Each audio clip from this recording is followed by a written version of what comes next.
Hey guys, what's up and welcome back to the Honda Resource. So today I'm back out here working on the old CR-Yeeter, and I got a few more parts in since last weekend. I'm going to start installing stuff such as the inner and outer tie rod ends, and I've also got the tape to start working on the engine harness. So just catch you guys up and show you kind of where we're at today. I haven't worked on it throughout the week, so it's kind of in the same position that it was in last weekend, and we're just gonna pick back up with it today. So I ordered these inner and outer tie rod ends off of Rock Auto. I just got the Delphi stuff. It's the same stuff that I use for the rest of the front end. So it should have some new bellows in here. Let's see what these are. That's some new bellows, so that they stay nice and crispy. And then we also got let's see, maybe this is a inner tie rod end, maybe. Yeah, inner tie rod end. And I think these over here are going to be the outer tie rod ends. The inner tie rod ends are the same side to side. The outer tie rod ends are different, so just make sure you're putting the correct outer tie rod end on the correct side. So that one is the driver's side, left side. Yep, see, left. It's got an L right there. Yep, so left side. And we're gonna get these installed and catch you guys up here in a minute. And I was gonna show you also the difference between the tie rod ends. So I think the Integra outer tie rod ends are the same as the CRV outer tie rod ends. However, the inner tie rod ends for the CRV are longer than the Integra, and you can see that right here. So this is an Integra one and this is a CRV one. I didn't keep the old ones off of my original CRV rack because they were also in poor shape, so I just went ahead and ordered all new stuff. But the outer tie rod ends, to my knowledge, are the same. Let's actually see if I can round up the outer tie rod end and we'll compare those two. All right, and just as I was saying, the outer tie rod ends do appear to be the same, because the one that's in the bottom here is off of the Integra, and the top one is one that I ordered for CRV. So you can see they are the same length. It's pretty neat how that one's shaped right there. Almost looks like it's bent, but it's brand new. So yeah. But you can see clearly the inner tie rod end is different here. So we're gonna get these swapped in and then put on our new power steering bellows up here. I've already got this one off. You'll need a special tool. It looks kind of like this. It comes, so if this is on the rack,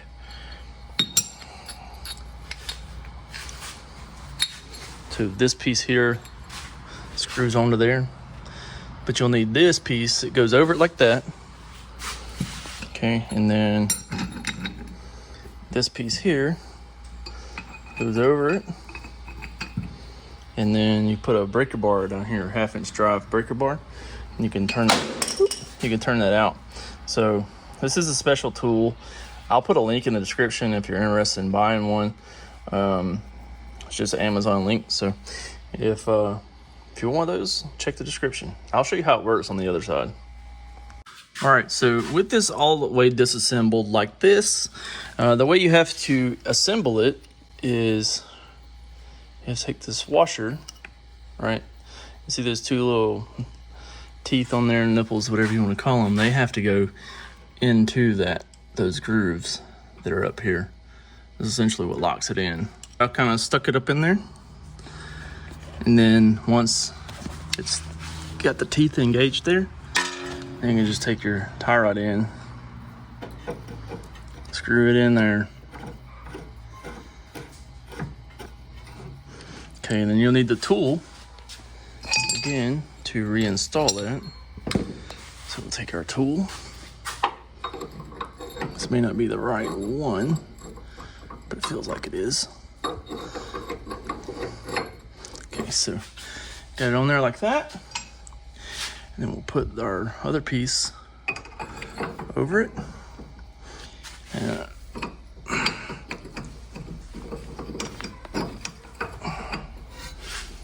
okay,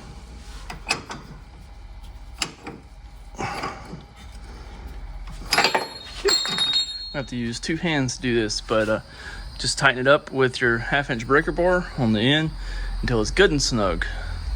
Okay, so now that I got that installed, locked into place, now we can install our bellow. Now, I'm not even gonna lie, this is kind of a pain in the butt to install. It has a little hose that's supposed to go on that little nipple, and I actually don't know where the hose is on this one, so I'll have to look for it. Oh, it's actually right there. There's a piece of it. It looks like the hose is in poor shape, but the big end goes over it, right? And then your little end is gonna poke through it. Now, the hard part about this is gonna push back all the way until it hits a groove back there, but I'm not gonna push it all the way on there just yet. The hard part about this job is getting the bellow over the rack here. It's kind of difficult, can be difficult, but it's definitely possible. If you take some WD-40 or something like that and kind of rub on the inside of that boot, it does help. Which I think I just got it there without having to do any of that. So I've got it on there, and now it comes with a zip tie. It goes in this groove right here. This groove, zip tie goes there. Stock OEM has a metal band on there, but the aftermarkets don't come with a metal band. They come with zip ties, and the zip ties do work really good. So don't doubt that the zip tie won't work, because I promise you it does. So we'll get a zip tie on that one, and then also now we've got the inside on, pushes down until it clips in the groove, boop, and then zip tie goes here on the outside too, right here. But now got a nice bellow on there to keep the dirt out of it, out of your rack and pinion, prolong the life of your rack and pinion. All right, so now we can install the nut back onto the inner tie rod end. Just turn in a good bit, and then we'll put on the outer tie rod end, and then use this as a jam nut and lock it back down. All right, so now that I got that jam nut up on there a good bit, could put my outer tie rod in. Just, like I said, make sure that you're using the correct one, so like the R is the right side. Otherwise, the bend in this will be the wrong way, so when you're at full lock, the wheel will rub the outer tie rod in, and that's not any good. So what we're gonna do is we're gonna get to where to catch. So it's catching there. So we're gonna turn it about 17 rounds. So be like 1, 2, 3, and so on until you get to 17. And then once you get to 17, let's go ahead and lock this nut down against this and put your outer tie rod in back into here. Now I say 17 just because generally speaking, whenever I've done these, it's about 17 turns. It's going to have an alignment regardless. So I'm just trying to get it close. And if I do it 17 on both sides and it still needs, a little bit by the eyeball test, then we'll do that. All right, so now I got 17, and I don't have this run down yet, but I got this in here and started. Now this outer tie rod end has a nylon lock nut rather than the castle nut with a cotter pin. I do prefer the cotter pins, but that's just what this one's set up as. Several aftermarket suppliers do make them to where they have the nylon lock nut, and that is sufficient, but I just really prefer the cotter pin because it's not going to fail. I'm going to run this down, tighten it up real quick, and then now that that's tight, I can tighten this jam nut right here. You will probably have to hold right here. I think it's about a 19, and this jam nut is a 22 in order just to get it good and snug. But you may want to wait till you get both sides done, and then go from there in case you need to adjust it some more. To adjust it, you just loosen this jam nut a little bit, and then use a 14mm wrench right here. There's a little hex area on the inner tie rod end. And you just turn it. So if you turn it on this one, if you turn it clockwise, then you're going to be pushing the wheel. Let's see. Yeah, if you turn it clockwise, you're going to be pushing the wheel kind of at this angle, to where if you turn it counterclockwise, it's going to be turning it this way. Because counterclockwise is gonna pull this in, clockwise is gonna push it out. All right, so here on the driver's side, I said I was gonna show you how to get this off. Now, obviously this boot's in poor condition. If the boot was in better condition, we'd have to either cut it or remove it, like with the middle band on the inside. But basically you just wanna slide this piece over. Just find, the kit actually comes with 3 of these. So you can see how it has, they're all different sizes. So just find the one that fits the rack, or your fits the inner tie rod in here. Okay, slip it over, and then use the tool just like we did on the other side installing it, and then put your 1/2-inch drive here and turn it counterclockwise, and it'll come right out. Let's see. There we go. So I just see 1/2-inch breaker bar, and just turn it to.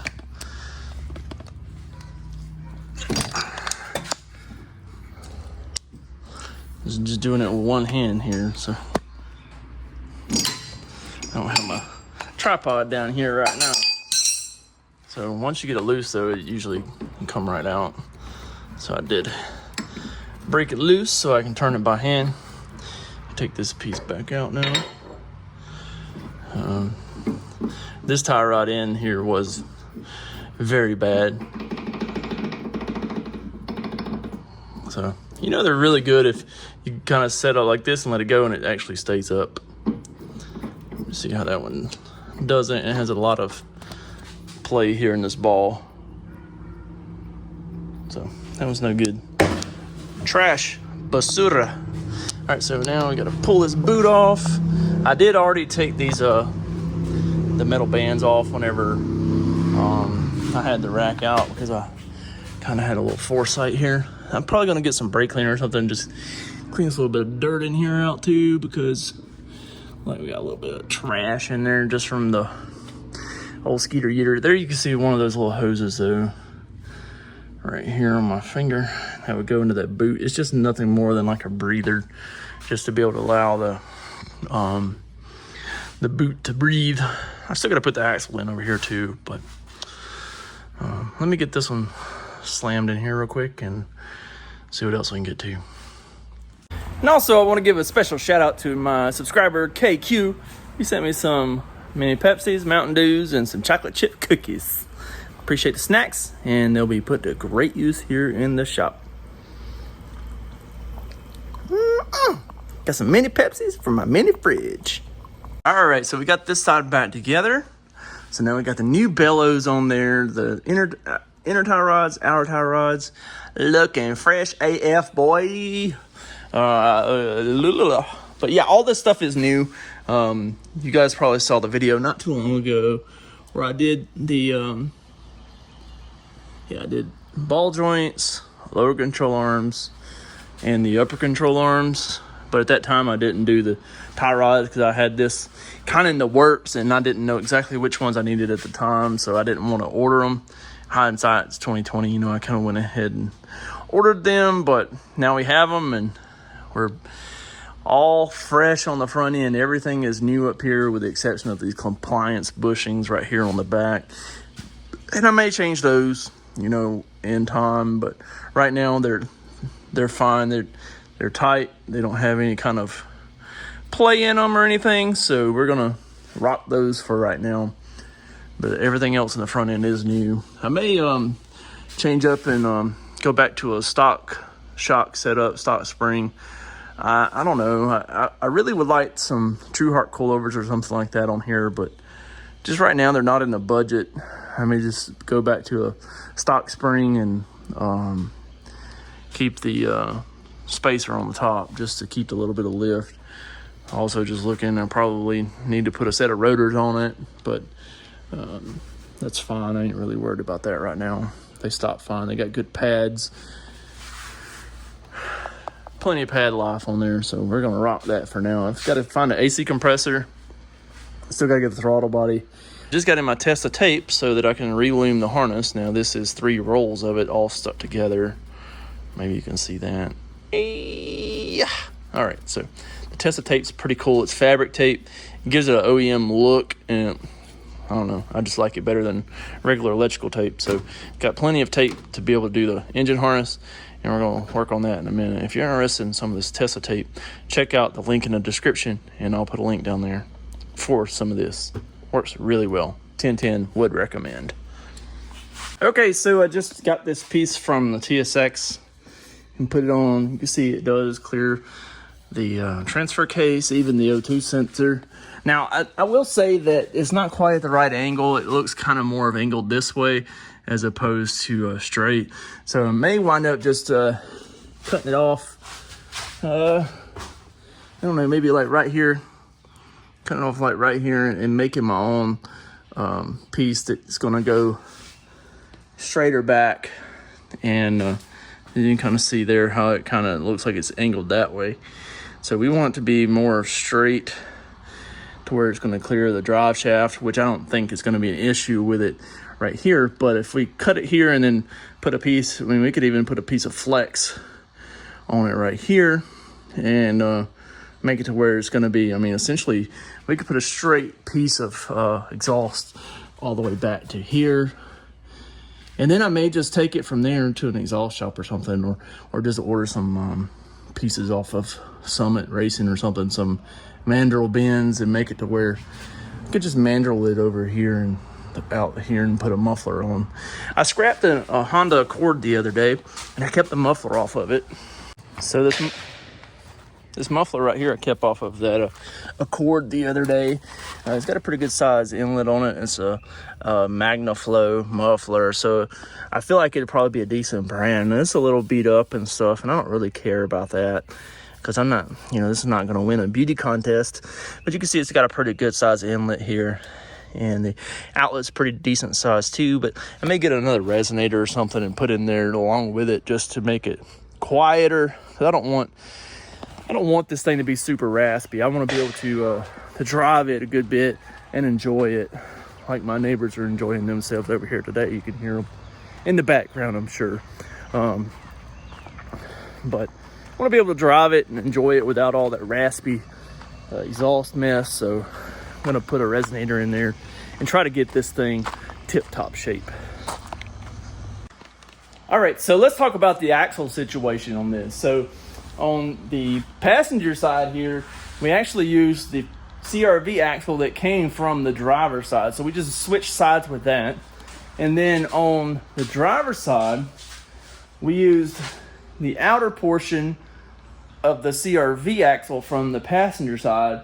And then I switched the inner cup from an RSX axle, which I actually had here at the shop. So I just literally took the end off of it, switched the end, put the band back on it, stuck it back in here, and it's good to go. So as you can see there, it's all installed. This is the OEM axle from basically this knuckle out, and then just the RSX inner. Now, from my understanding, the RSX axle complete will work, but the ABS would mess up. And I don't really care too much about ABS or whatever. And I think that the stock CRV axle would have worked as well, but I needed that inner cup to put on the Integra axles that are in my coupe. Because I'm putting the all-wheel drive CRV transmission into my EG coupe, I have to use the Integra axle with the CRV inner cup in order for it to seat properly, because apparently the CRV axle is a little bit longer than the Integra axle. So that's where I stood on that. So just went ahead and swapped that out, and it fits in there really nicely. So yeah, all this is back together now. We got all the suspension back together, got the axle in, so it saves my wheel bearing, which was new and stuff too. So yeah, looking good so far. And now I'm about to slap the wheels back on it and lower it back down. So yee boys. All right, so we got the CRV sitting back on the ground now, and the wheels look fairly straight. I mean, this one turn just a little bit. Let me straighten. Well, the wheel's not exactly straight right now either because I didn't align it properly when I was putting the subframe back on. So that's about straight right now. Great, right? Anyways, let's see. We'll call that wheel straight. Okay. Yeah, look at that standard shop footwear right there, baby. And this wheel's fairly straight. It looks like it's maybe towed out just a smidge, but like I said, I got to get alignment regardless. So I knew I was going to have to get an alignment. So no surprise there, but it does roll in and out of the shop much nicer. I had to move it out earlier to work on an RSX for a customer, and yeah, got to roll back in here. Rolls a lot better than it did before. So also, while I had it in here, I've been working on getting the harness kind of dummied in here. Kind of got the injectors hooked up, got the charge harness in, and kind of got the coils hooked up. It's pretty much all of it's hooked up, but I got to add a little sending unit here for the temp gauge on the cluster, and so I got to run a single wire through along with this before I loom it back up. Took all the little stuff off of it, the hard plastics or whatever, and left this this wire loom on here, and then I'm gonna clean it up and tape it up with my fabric tape, make it look really nice. So that'll fit well, and I gotta get one of those the bushings or whatever so I can mount it back into the firewall. I kind of want it to mount OEM-ish. So we'll work on that, and still got to get this power steering reservoir mounted. So there's a couple things still got to work through. Got to get a throttle body still got to get an AC compressor, but all that stuff will come. So if you could use any of the tools or the parts that I've mentioned in this video, check that link in the description, and hopefully it'll be something that you can use. I know we got the Testa tape down there, and some other stuff. The tie rod tool and whatnot. But we'll be getting back to doing another video with the wiring and whatnot. I'm just glad to have the axle situated and have it back to where I can at least put it in gear and it not roll around, even though I don't have the shifter installed yet. I can just manually click it in gear and it'll stay. Don't have the drive shaft in yet either. That goes to the rear, but that'll come. I've got all the stuff here to do it. It's just matter of time, baby. So stick with me. Make sure you hit that subscribe and the bell for notifications so that you get notified each and every time that I make an upload on the old CR-Yeeter right here, baby. And hope to see you again soon. Like, comment, subscribe, peace.